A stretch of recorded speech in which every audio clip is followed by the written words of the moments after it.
আপনার নাম? তাসনিয়া। আমার নাম মৌ। এই রাজশাহীকে ক্লিন সিটি, শিক্ষানগর শহর কেন বলা হয়? আসলে আমাদের শহরটা আসলে অনেক সুন্দর শহর। আর মানে সুন্দর রাখার পেছনে মানুষটা হচ্ছে আমাদের যে মেয়র ছিল জি। লিটন, তিনি মানে সে আসলে শহরটাকে আসলেই ক্লিন রেখেছে বলে আমাদের শহরটা আসলে অনেক সুন্দর। আসলে শিক্ষাটা তো বলতে পারছি না, কিন্তু ক্লিন বলতে দেখছি যে আর অন্যান্য যেগুলো জেলা ওইটার চেয়ে মানে রাজশাহীতে একটু গ্যাঞ্জাম কম, জ্যাম কম, বিল্ডিংস কম দেখে গাছপালা আছে, একটু মানে পরিবেশ আছে। আর আসলে রাজশাহী একটু ক্লিনই বলা যায়। এক কথায় মেয়র মানে আমাদের সাথে তার পার্সোনাল কোনো শত্রুতা নাই।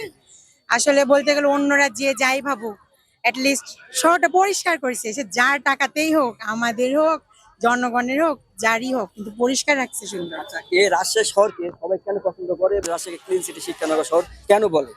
কারণ অন্যান্য জেলার চেয়ে রাজশাহীটা আসলে অনেক সুন্দর। আর হচ্ছে এইখানে মনে করেন মানে সাজানো খুব বাস সুন্দর। করে মানে থেকে খেয়ে অনেক শান্তি আছে, শান্তির একটা শহর। মানে যানজট কম, কোলাহল কম, মানে গাছপালা বেশি, আবার পরিষ্কার একটা শহর।